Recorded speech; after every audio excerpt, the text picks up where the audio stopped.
From LinkedIn News, I'm Leah Smart, host of Everyday Better, an award-winning podcast dedicated to personal development. Join me every week for captivating stories and research to find more fulfillment in your work and personal life. Listen to Everyday Better on the LinkedIn Podcast Network, Apple Podcasts, or wherever you get your podcasts. The HP AI PC breaks language barriers instantly by translating up to 44 languages in real time, powered by the Intel Core Ultra processor. With the right tools, work doesn't have to feel like work. Learn more at hp.com/AI PC.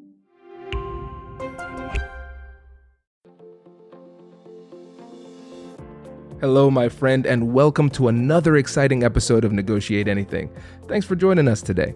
With over 10 million downloads and listeners from more than 180 different countries, it's dedicated listeners just like you who have made Negotiate Anything the #1 negotiation podcast in the world. I'm your host, Kwame Christian. I'm a business lawyer, mediator, author, and the proud CEO of the American Negotiation Institute. Now, before we get into today's insightful conversation, I have a golden opportunity for those of you who recognize the power of negotiation in your professional lives. Have you ever found yourself wishing that you could navigate those high-stakes conversations with more confidence? Or perhaps you're looking to empower your team with the art of persuasion and conflict resolution.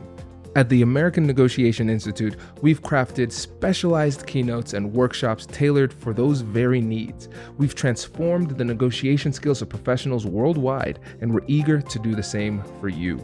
We believe the best things in life are on the other side of difficult conversations, and our goal is to help you improve your lives and the lives of those around you, one difficult conversation at a time. Don't let another challenging conversation leave you second guessing. Click the link in the description to discover how we can help you find confidence in conflict, negotiate better deals, and have stronger relationships. Because in the world of business, every conversation counts. And now, without further ado, let's jump into the interview. Stephanie, welcome back to the show. Hey, thank you. Thanks for having me. Yeah, it is our pleasure. So how about you get us started by telling us a little bit about yourself and what you do? Sure. So I have been a lawyer for the last 15 years. I've spent most of that time in the courthouse doing negotiations, mediations, trying to get cases to resolve. This year, I'm also a candidate for judge in Franklin County, Ohio, running for an open seat in our general division court. I'm a mom. I feel like negotiation and decision-making comes in play often there as well, and a wife, which comes in there as well. Definitely. Oh, this is exciting. Well, congratulations. I know this is an exciting time. So for those listeners who are out in Franklin County in Ohio, now you know Stephanie Hanna, make sure Yes. that is your decision. Thank you.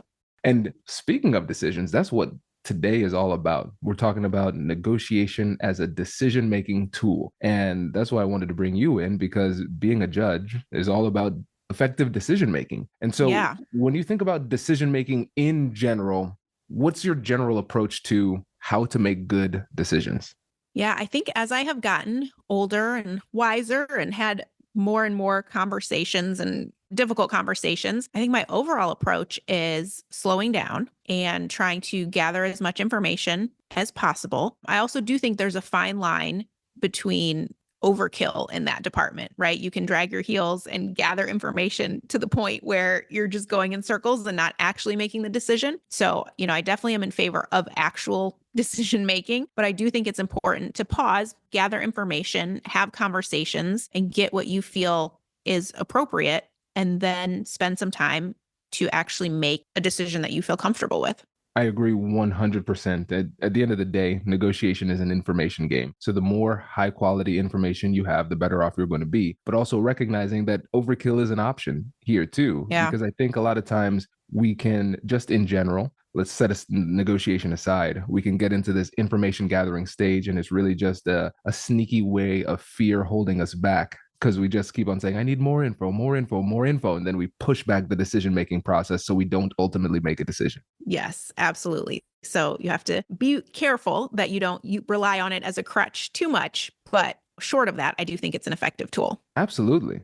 Absolutely. And so, you know what's funny? We're getting very meta very quickly, because we always talk about negotiation with the other person, but we're recognizing more and more one of the most important negotiations we have to have is with ourselves, because we have to understand what it would take for us to make an effective decision in this moment, because what Yeah. it takes to make an effective decision in one context may be different from another context. We might be confident in one context, but we might have fear, but hidden fear, hidden to other people and to ourselves in another one. So it seems like we have to negotiate with ourselves to dig deeply beneath the surface to understand what might make it difficult to make a good decision in this context too.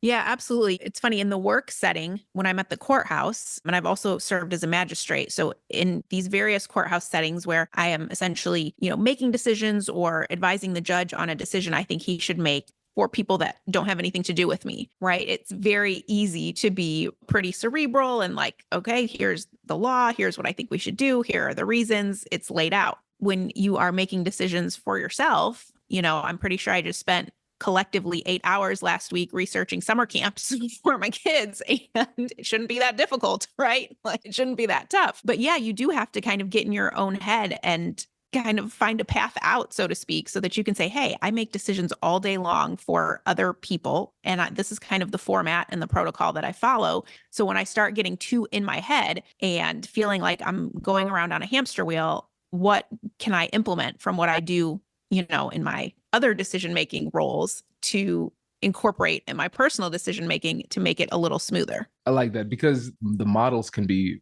widely applicable. Yeah. And a lot of times we just stay so focused on one mode of thinking in one area that we don't recognize that we think differently in different areas. And that Yes. different type of thinking could be beneficial here too. Yes, absolutely. Oh, this is good. This is good. So now let's talk about the preparation portion of the negotiation, because let's say we have this negotiation with ourselves internally. Okay, great. I have the clarity. I understand what I want, why I want it. I understand what emotional barriers might get in the way, and I've kind of worked around that. Now, in your experience negotiating and resolving conflicts, when it comes to preparation, what does prep look like for you?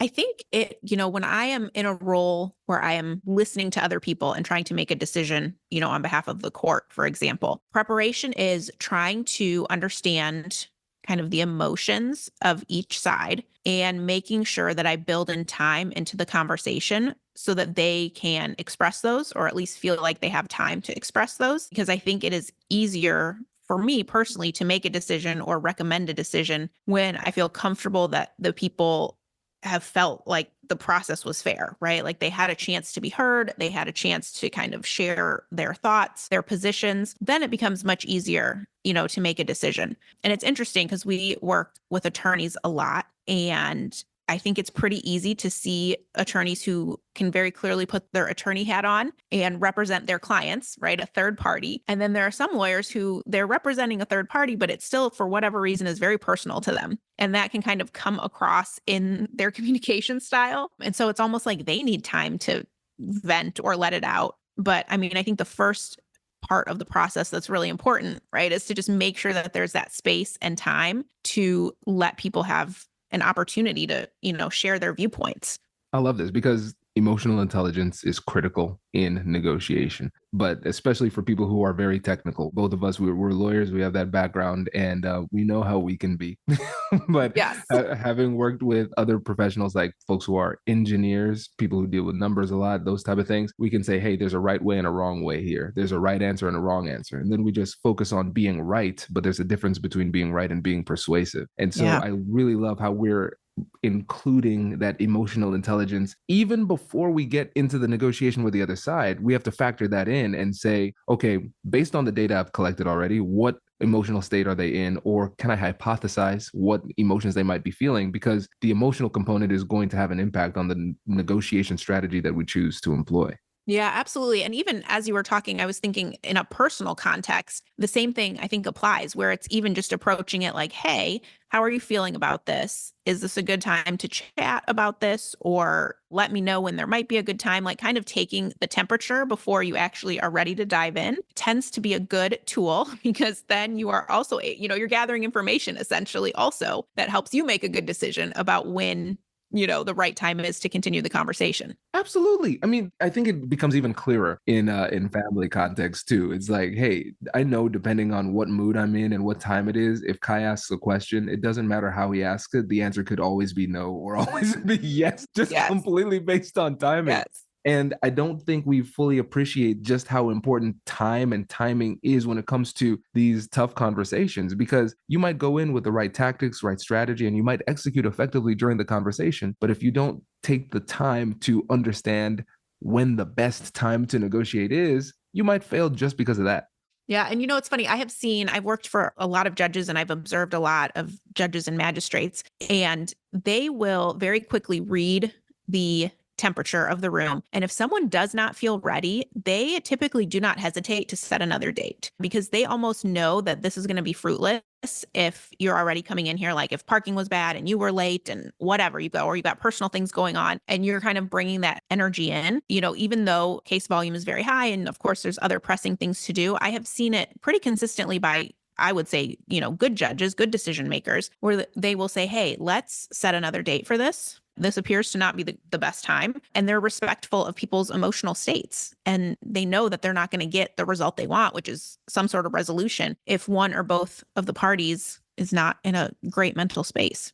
Absolutely. And Stephanie, you said something a little bit ago. I want to go back to this because you talked about the process. And so for you as a future judge, understanding how to make people feel respected throughout a process, even if the outcome isn't what they would want, that's an important part of the process here of just making good decisions. Now, when it comes to everyday negotiators, whether you're negotiating at work or at home, we have to recognize that we too have the ability to be mindful about process and structure the process in an effective way where people feel respected. And so when we're structuring a negotiation process or a decision-making process with other people, what are the hallmarks of a process that make people feel respected?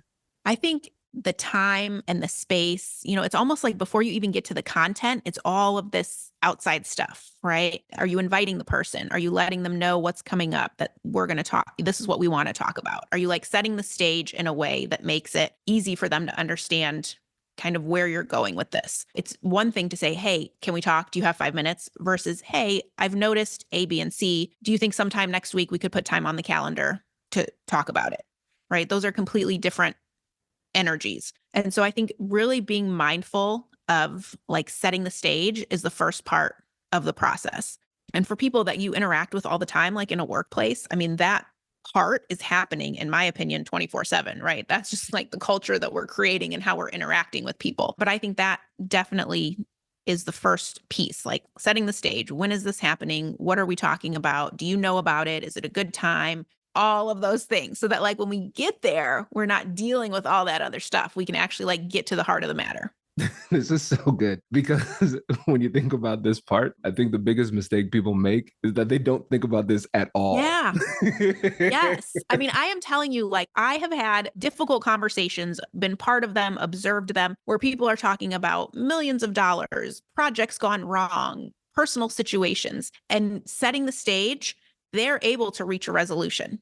And I think it's a great deal in part of because, you've done all this foundational work to make sure that people feel heard and, there's time and space for it. When I know that it works in those situations, I'm like, look, I'm pretty sure it can work, when you're not getting along with your colleague because of something they said in a meeting, right? Something like this is very easily fixable, because when you apply these principles, we've got really big problems that are able to be resolved.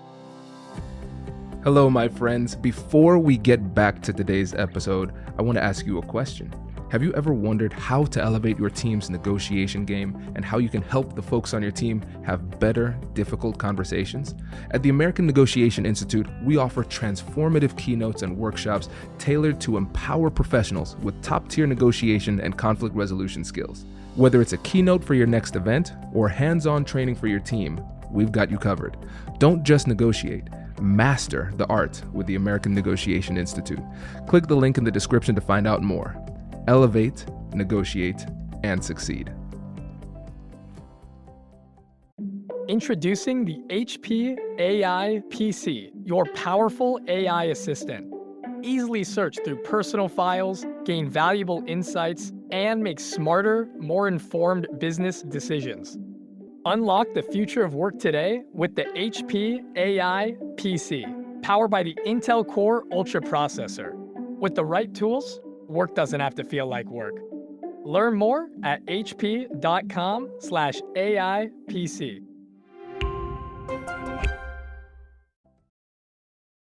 100%. And Stephanie, one of the things that you've said multiple times, it's this pairing. Time and space. We need to make sure that people have time and space. Now, I think it's easy for somebody to listen to this and say, yep, okay, time and space, that's good. Okay. Now let's break this down. Yeah. Because I want you to really clarify what it is that you mean as it relates to time and space. Let's start off there, and then we'll talk about what people often miss with this. Okay. So time and space, I really define this as like the right time. It doesn't have to be the perfect time, but it just can't be the bad time, right? Or a wrong time. So a time that's on someone's calendar where they know about it, where they, have set aside like the time for it. And then space is really like, do they know what they're walking into? Like, are we defining kind of what we're talking about and creating an opportunity for someone to be heard and recognizing that if it doesn't resolve in these 15 or 30 or 45 minutes, we're going to set another time in a week, and recognizing that like using this time to give it additional time and space if needed is going to be well worth it. I get it. Like, we're all busy. We all have a million things to do. Every courtroom in Franklin County General Division has 750 cases and each of them have two sides who want different things, right? So we're talking about 1,400 parties essentially that want different things. And so it can definitely be frustrating when, you're like, what? Like, you're not ready now? Like, I have to do this again in 4 weeks, or I have to push this out. Like, we don't have time for this. But that typically is the way that people respond best. And that's how you get the outcome you want. Because the alternative is you force it now.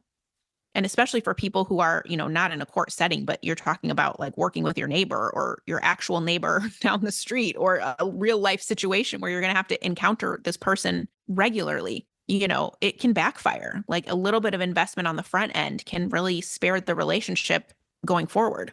Absolutely. And spare the relationship going forward, and also save you time in the future, because I don't think people realize that this is an investment. So it's an investment into the relationship bank account, because you're saying, all right, great. I'm going to show you the respect of giving you the time and space you need so you can not only be heard, but also feel heard. And then if you are mindful about the process, then you save time down the road, because there are fewer miscommunications, fewer hurt feelings that need to be addressed, and those type of things. And so sometimes we have to slow things down in order to speed it up. But we subscribe to the belief of the cult of busyness in the business world. And so we say, hey, in my cult of busyness, we don't have time for this. So we're going to bully through this conversation. And now you find yourself being forced to make time in the future because you didn't create a good process. Yeah, absolutely. I mean, I think that's a great way to look at it. It will take up the time, right? It's whether or not you are prepared for it or not. So now we can do it in a way that we can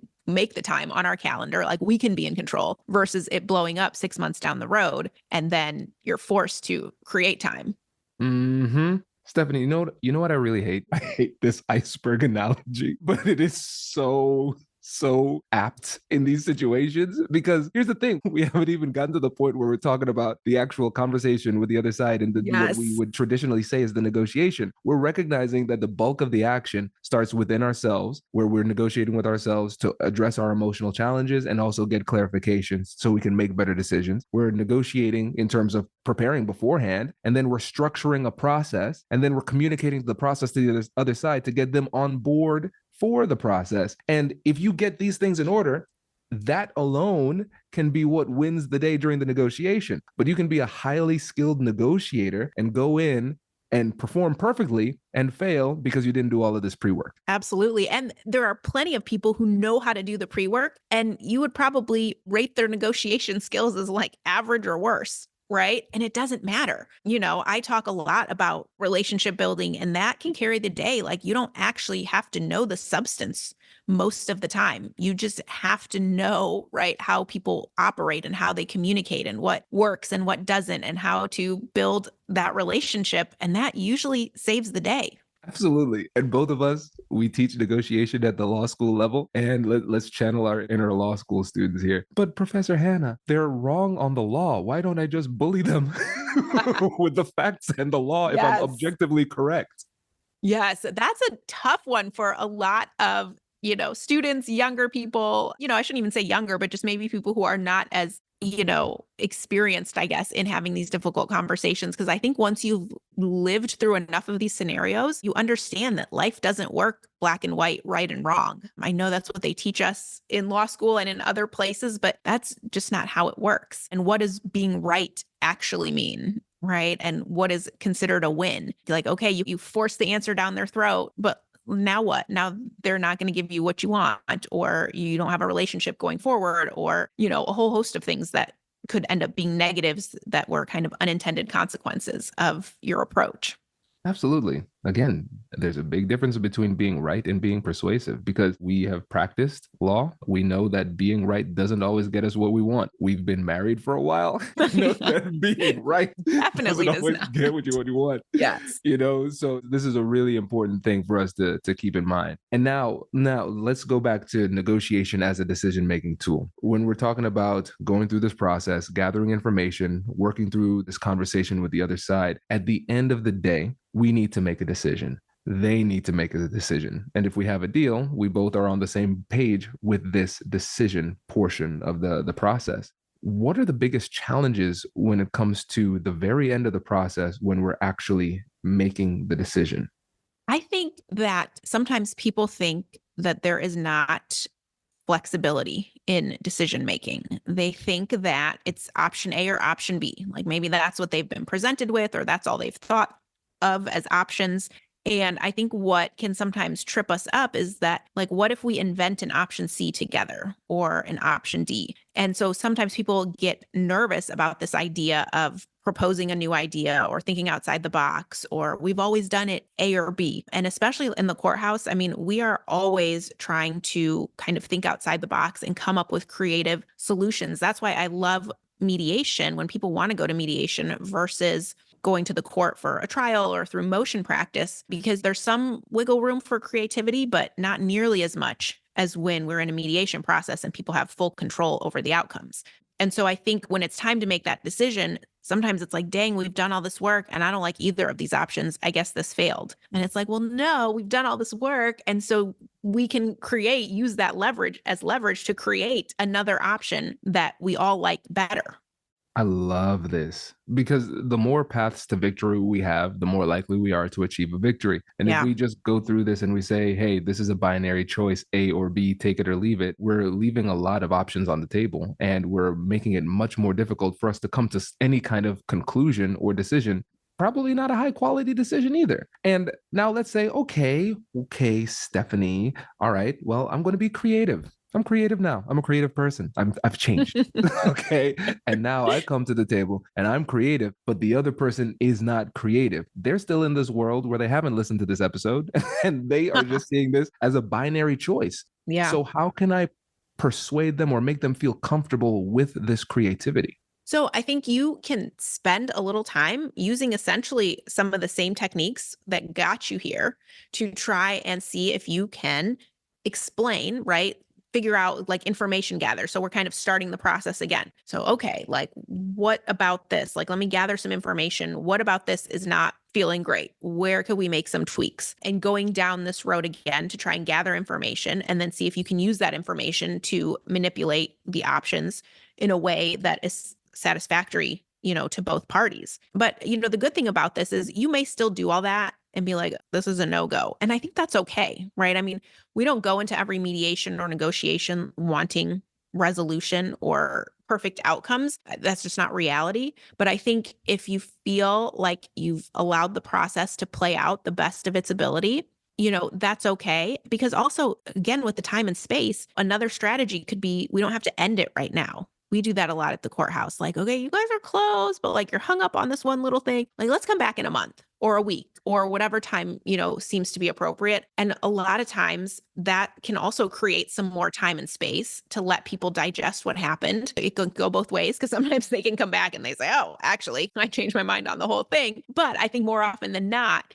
they can say, hey, it does make more sense to try and find a middle ground, and a second mediation can prove effective. This is great because, it's funny. Sometimes I feel like a one-trick pony because people are like, I have this problem in a relationship. What should I do? Well, negotiation skills. Okay, well, what about this? More negotiation skills, right? Because it's just now we turn this into a situation where we have a big negotiation where we have a specific thing we're talking about. But then within the negotiation, there are micro negotiations because you're saying, okay, we're going through this process. We're asking questions. We're gathering information. Now we're getting to the point of trading proposals. They are not being creative. Okay, I'm going to negotiate their creativity because, like what you said, the example was great. What's not feeling great about this situation?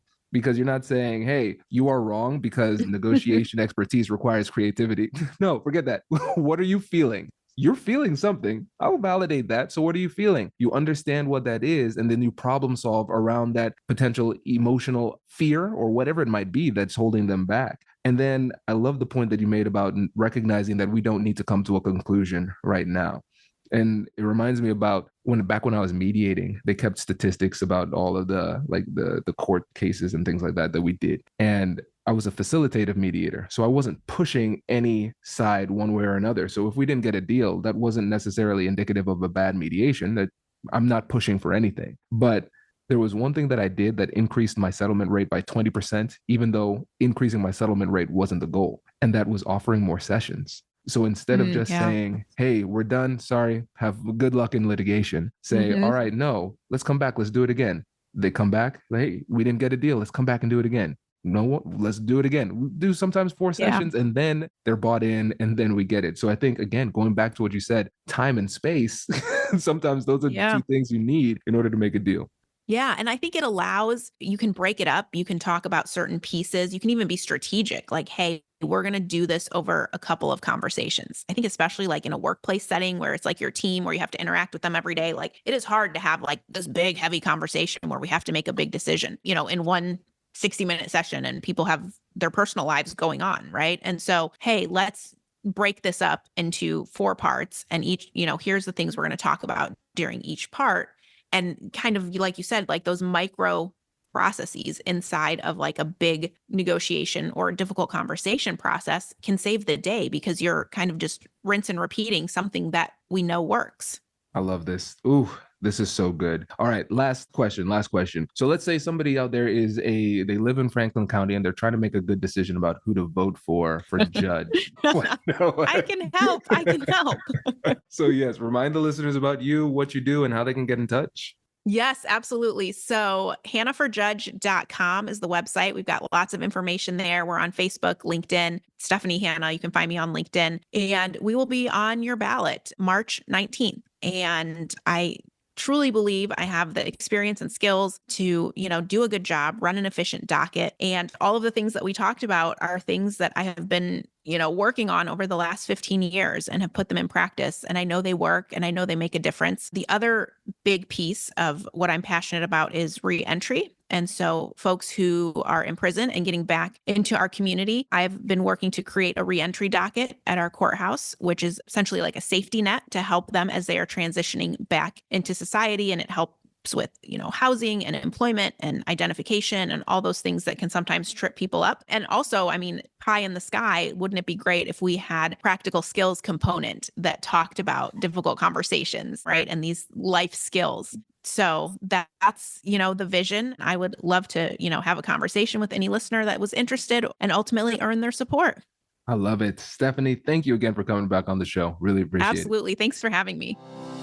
Congratulations! You've just joined an elite club. By listening to a full episode, you're now officially on the Negotiate Anything team. So welcome aboard. What most team members do is they subscribe to the podcast because that allows them to automatically get the latest episodes of the show. The best things in life lie on the other side of difficult conversations. Keep learning, keep practicing, and keep getting better. Your relationships will improve, your career will soar, and you'll have the confidence you need to get the most out of these crucial conversations. Again, thank you for joining the team. We're excited to have you, and I will see you in the next episode. I'll catch you later.